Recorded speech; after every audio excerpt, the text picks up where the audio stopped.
Photograph आहे तुझ्याकडे नाही, पण ते पाहिलेलं दृश्य अजून मनपटलावर आहे म्हणून तुम्ही वर्णन करू शकताय ना.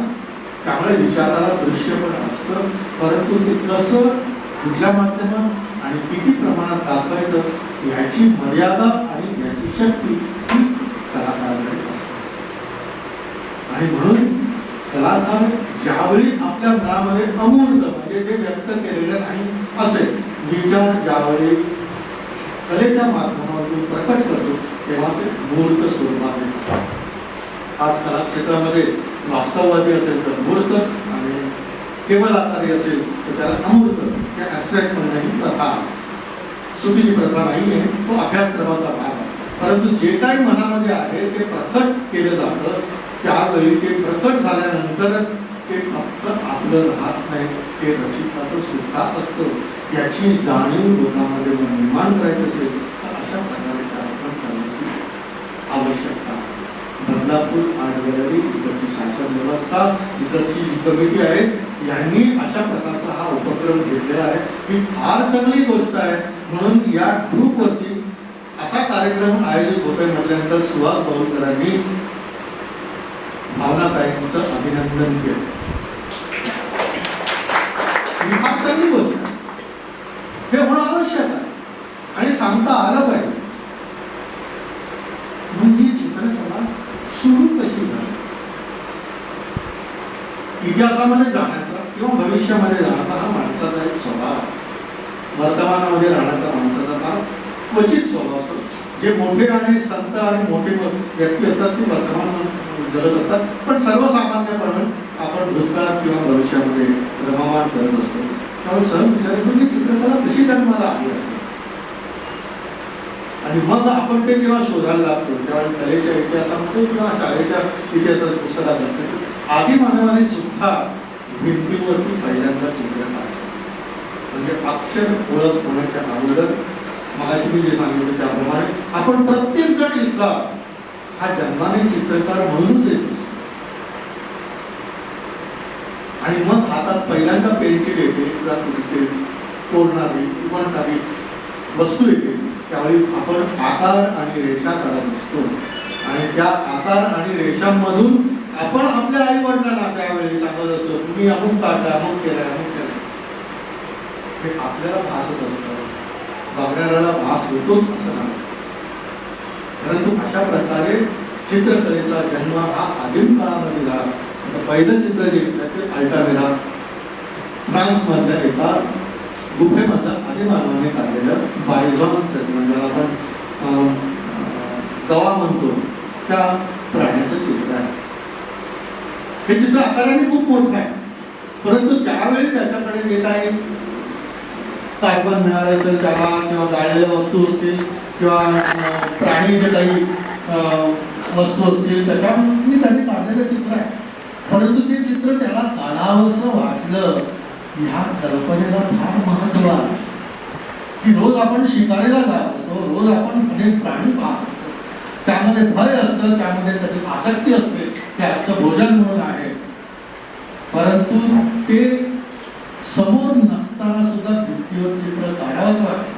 काहीही कारण असेल, जादूप्रयोग असेल किंवा आणखी काही असेल, परंतु चित्र काढावं असं वाटलं. हे आदिम अवस्था आहे आणि ते चित्र. नेक्स्ट हे बिंबकबद्ध आहे. म्हणजे साधारण काही वर्षांपूर्वी आतापर्यंत असं सांगत होतं की भारताला आदिम इतिहास नाही आहे. आणि हरिभाऊ वाकणकरांनी ज्यावेळी बिंबकमध्ये पहिल्यांदा ही शैलचित्र शोधून काढली आणि या शैलचित्रांचा काळ जो आहे तो 20 ते 25,000 वर्षापासून ते पुढे मागे आणखी लाख वर्षापर्यंत त्याच्या काही खुणामध्ये जात असतात.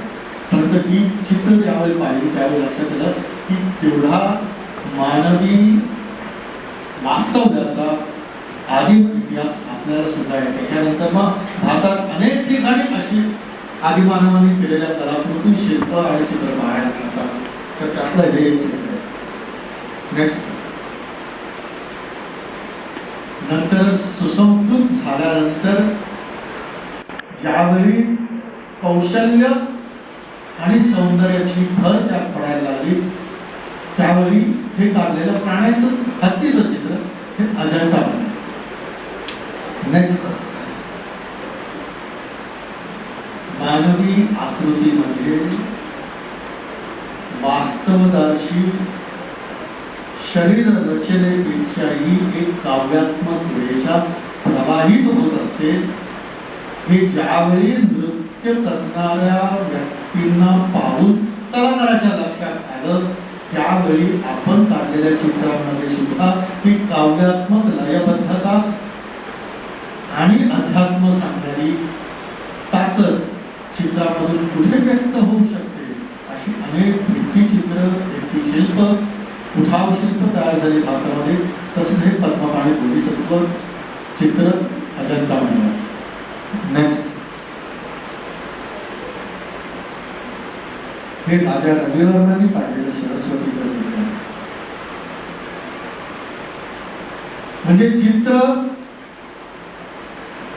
कुठल्या अवस्थेला होतं आणि ते कुठल्या अवस्थेला आलं, इथपर्यंत प्रवास होत असताना हे बदल जे आहेत हे मानवी मनाच्या स्वभावाप्रमाणे कसे कसे होत आले हे दाखवण्याचा या ठिकाणी प्रयत्न आहे. तर या चित्रामध्ये मी दाखवलंय की सरस्वतीचं चित्र आतापर्यंत जे आपण मंदिर शिल्पामध्ये बघत होतो त्यापेक्षा हे वेगळं चित्र.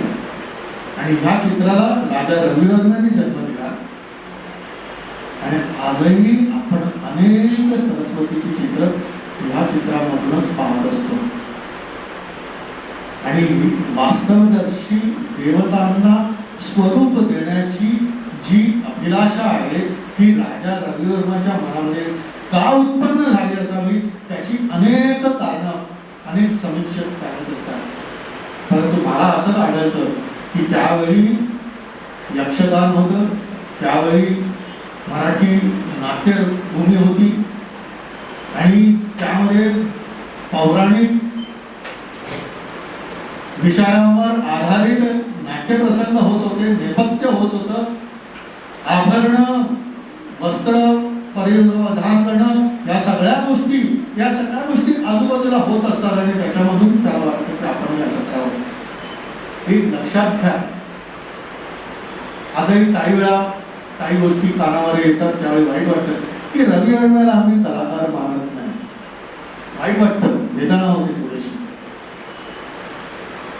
ज्या व्यक्तीला राजघराण्याशी संबंधित असून सुद्धा तैल रंग शिकण्याची आणि वास्तवदर्शी चित्रकला शिकण्याची अत्यंतिक इच्छा असते, राजाचं पोर्ट्रेट करणारा जो कलावंत असतो त्याला राजा विनंती करतो की आमचा हा मुलगा छान चित्र काढतो, मला तुम्हाला काम करताना बघू दे. त्यावेळी त्याला बघू दिलं नाही. तो स्टुडिओच्या कोपऱ्यात उभं राहून बघेल तरी सुद्धा त्याला ते करू दिलं नाही. आणि रात्री 12च्या नंतर त्या कलाकाराला, पाश्चात्य कलाकाराला मदत करणारा मदतनीस रात्री 12 नंतर इलेक्ट्रिसिटी नसताना मशालीच्या किंवा समयीच्या उजेडात तैलरंग कसं शिकवलं असेल बघा. ही जिद्द असते. आम्ही सन्मान करतो ना त्या कलाकाराच्या जिद्दीचा सन्मान करतो. आणि तरी सुद्धा कर्नाटकामधल्या एका सरस्वती मंदिरामध्ये दीर्घ काळ आराधना केली की जोपर्यंत मला तुझ्याकडून आशीर्वाद मिळत नाही तोपर्यंत मी इथून हलणार नाही. ही कलाकाराची भावना असते. आणि मग परतीच्या वाटेत असताना त्याला वकिलाची 2 पोर्ट्रेटची काढा मिळतात. हे सगळं का सांगतोय की कलानिर्मिती करणारा कलाकार कुठल्या परिस्थितीमध्ये आहे, कुठल्या जिज्ञासेने आहे, कुठली आस आहे हे जेव्हा आपल्याला कळतं ना त्यावेळी त्या कलाकाराने निर्माण केल्या कलाकृतीची उंची सुद्धा आपल्याला कळते. रंगरसैया म्हणून चित्रपट काढला होता राजा रविवर्मावरती. अनेकांनी तो पाहिला असेल. मला काही तो फारसा आवडला नाही कारण तो खूप वेळा ना काहीतरी वेगळाच वाटत असतो. परंतु त्यातली एक घटना मला फार आवडली की राजा रविवर्माच्या स्टुडिओच्या बाहेर एक वंचित समाज संघटित होऊन आलेला आहे आणि त्यांच्या मनामध्ये एक कृतज्ञता भावा की ज्या देवतेला आम्हाला कधी प्रत्यक्ष बघता आला नाही, मंदिरामध्ये प्रवेश नव्हता, आज तुमच्यामुळे तो देव आमच्या देवघरामध्ये आला. राजा रविवर्माने चित्र निर्मिती केवळ ही राजवाड्यासाठी किंवा श्रीमंतासाठी न करता त्याच्या प्रिंट्स काढून बरोबरी कशा पोचतील याचाही एक सामाजिक बांधिलकीने विचार केला, हे फार मोठं आहे. तर ह्या सगळ्या गोष्टी म्हणजे आपण चित्र पाहत असताना केवळ चित्र पाहायला झालं समजलं एवढं नव्हे, तर त्याच्या मागची भूमिका सुद्धा आपल्याला समजली पाहिजे, ती जाणून घेण्याचा आपण प्रयत्न केला. काय असते की खूप वेळा नाटक आपण पाहत असताना, चित्रपट पाहत असताना, आपण एखादी कादंबरी वाचत असताना आपलं मन त्या प्रसंगाप्रमाणे पुढे सरकत असतं, परंतु या ठिकाणी चित्र किंवा शिल्प स्थिर असतं, परंतु तुमच्या मनाला आंदोलित करण्याची ताकद त्या चित्रामध्ये किंवा शिल्पामध्ये असते. तेवढा वेळ विचारांसहित आपल्याला देणं भाग आहे, तरच ते शक्य असतं. नेक्स्ट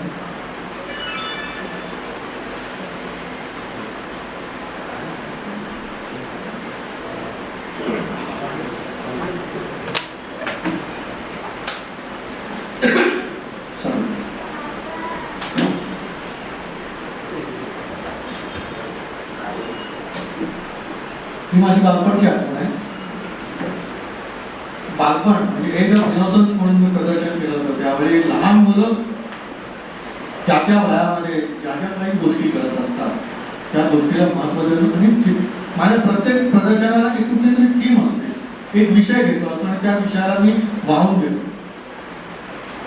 मला पोर्ट्रेट पण करता येतं, लँडस्केप पण करता येतं, मला ॲब्स्ट्रॅक्ट पण करता येतं, मला हे पण करता येतं. म्हणून सगळ्या चित्रांचं प्रदर्शन एकाच ठिकाणी बनवणं हा माझा उद्देश नसतो. प्रत्येक प्रदर्शनाला मला म्हटलं एक विषय घ्यायचा असतो आणि त्या विषयाचा अभ्यास पौराणिक आधाराने असतो, ऐतिहासिक आधाराने असतो, डे टू डे लाईफ मध्ये असतो आणि संकल्पनेने सुद्धा असतो आणि त्याच्यातून मग मी ती चित्र निर्मिती करतो. त्यावेळी तो संपूर्ण विषय सर्वांनाही पाहता येतो, अनुभवता येतो आणि तो प्रकट करता येतो. तसं हे माझं बालपणचं मी भिंतीवरती, कारण मला मुंबईला आल्यानंतर गाडी आणि मोटारीचं आकर्षण होतं, त्यामुळे ते मी चित्र कशी काढत असे डाव्या हाताने ते या आठवणीचं म्हणून मी चित्र करतो. म्हणजे मुलं ज्यावेळी गाडी करून खेळतात एकमेकाचा शर्ट किंवा कपडा धुवून, त्यावेळी मात्र मी भिंतीवरती चित्र काढण्याचं काम करत असे. पुढे ही माझी नातवाची चित्र आहे. मी अनेक ठिकाणी व्याख्यानामधून सांगत असतो की लहान मुलांना रांगत असतात तोपर्यंत ती त्यांच्या बसलेल्या जमिनीवरती किंवा कागदावरती चित्र काढतात, पण ती उभं राहायला लागली की मग त्याला भिंतीवर चित्र काढायला आवडतं. त्यावेळी तेवढी त्यांना मुभा द्यावी.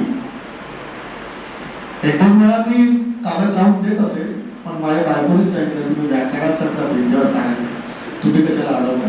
पण ठीक आहे, म्हणून मी काही ठिकाणी सांगत असतो की मुलगा किंवा तुमचं बाळ 5 वर्षाचं होईपर्यंत रंग काढू नका, भिंतीवर पाहिजे तेवढं. आजही माझ्या नातीने पण काढलेली चित्र आहेत पुढे बघायला मिळते, ती फुल मुवमेंटमध्ये करत असतात आणि त्याला तो वाव दिला पाहिजे. मला आठवत आहे की माझे कला शिक्षक मित्र त्यांनी सुद्धा त्यांच्या मुलाला लहानपणी भिंतीवर चित्र काढायला दिली होती. फक्त त्यांनी एक चांगली गोष्ट केली. त्यांनी काय केलं की ब्राऊन टेपनी मोठे मोठे चौकोन आखून दिले, जसे आपण माउंटिंग आणि फ्रेमिंग असतो त्याप्रमाणे, आणि बाळाला सांगितलं बा तू आता चित्र जे काय काढशील ना ते ह्याच्या आत काढ म्हणजे छान दिसेल. आणि खरोखर त्यांनी चित्र काढले होते. मी जेव्हा त्याच्या घरी बघायला गेलो तेव्हा मला एक सुखद धक्का मिळाला, आनंदाचा. तो असा की त्यांनी चित्र काढता काढता त्याच्या काही रेषा बाहेर गेल्या आणि बाहेर गेल्यानंतर त्यांनी त्याला परत आणखी एक चौकोन काढला. त्याला कळलं आहे माझं चुकलंय, पण आता पुन्हा होणार नाही चूक, याच्यासाठी त्यांनी बांधून घेतलं. आणि मला सांगतो की एखादी घटना वेगवेगळ्या स्वरूपामध्ये परत परत होत असते.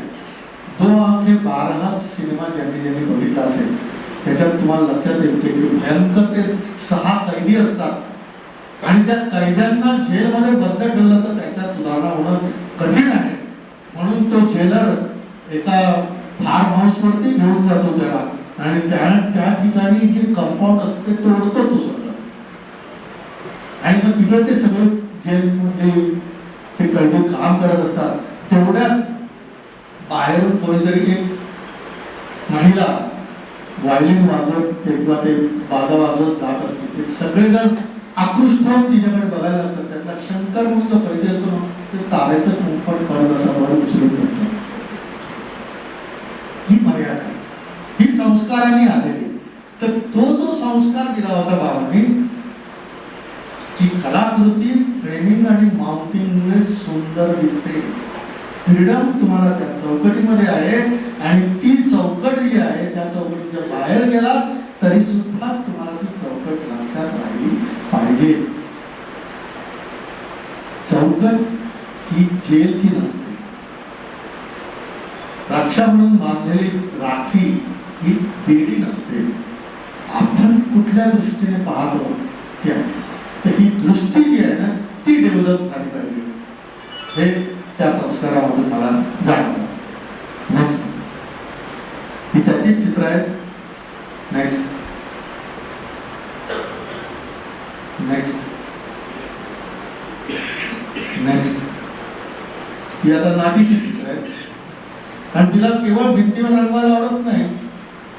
अहो, तिने एकदा आईला म्हणजे माझ्या कन्येला सुद्धा छान पैकी रंगवलं होतं खरं की. आणि इतकं ते रंग लावलेले होते, तेवढ्यात काय म्हणजे आई आणि मुलगी इतके रममाण झाले होते की तेवढ्यात बेल वाजवले कुठेतरी. आणि मग बघतो तर तिचे, ती आर्किटेक्ट आहे, तेव्हा तिचेच कोणीतरी ऑफिसमध्ये काम करणारे जे होते ते आले होते आणि त्यांना ती इन्स्ट्रक्शन देत होती. ते लिहून घेत होते, मान खाली घालून लिहून घेत होते. आणि नंतर मग हिला लक्षात आलं, मी अशीच त्यांच्या पुढे गेले होते. तर हे जे आहे रममाण होणं हे फार महत्वाचं आहे. पालकांनी सुद्धा त्यात रममाण झालं. नेक्स्ट, माझ्या फ्रेम मधली पेंटिंग काढून आपली पेंटिंग त्यात घालण्याचं शौर्य हे माझ्या नातवाने दाखवलं.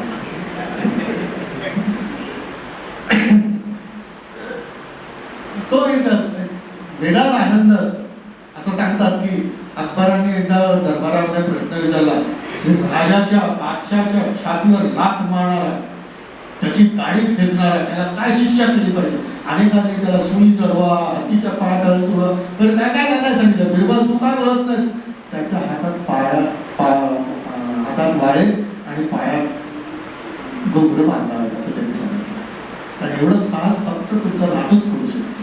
म्हणजे सांगायचं काय की आपल्या नातवांनी सुद्धा आपलं चित्र भिंतीवर लावावं असं सांगणं हे चांगला अनुभव आहे. आणि ह्या अशा कार्यक्रमामध्ये मी शेवटी सांगतो, त्यावेळी मी याची परत उजळणी करेन. नेक्स्ट, आता इथे थोडं थोडं माझी चित्र मी दाखवत सुरू करतो. प्रतीक्षा हा माझा जो विषय होता आणि त्या विषयामध्ये अनेक चित्र होती. त्यातलं हे एक चित्र आहे. चाळीमध्ये राहायचो, चाळीमध्येच माझं कॉलेजचं शिक्षण झालं. आमच्या आई वडिलांची, आमची सगळ्यांची इच्छा होती, कुटुंब मोठं होतं की आपलं स्वतःचं घर असलं पाहिजे. परंतु ते 10% मध्ये पण नाही झालं, अमुक नाही झालं, सगळ्या गोष्टी असतात. पण घर राहावं ही सगळ्यांची इच्छा असते. म्हणजे घराच्या वरचढीमध्ये चिमणी, कावळे, पक्षी सुद्धा घरटा आपला बांधतात आणि आपल्याला आपलं अजून घर उभं करता येत नाही, ही एक जाणीव मनामध्ये होती आणि ती घरातली सगळ्यांची होती. आणि जे स्वप्न असतं ते की आपलं घर असं असेल, असं असेल, हे जसं जसं मनामध्ये यायला लागलं तसं हे अतिवास्तववादी शैलीमध्ये मी त्यावर केलेलं चित्र की असं विचार करता त्याला पाय खिजून जाणार, परंतु घर काय आकाराला येत नाही. तर ही जी वेदना आहे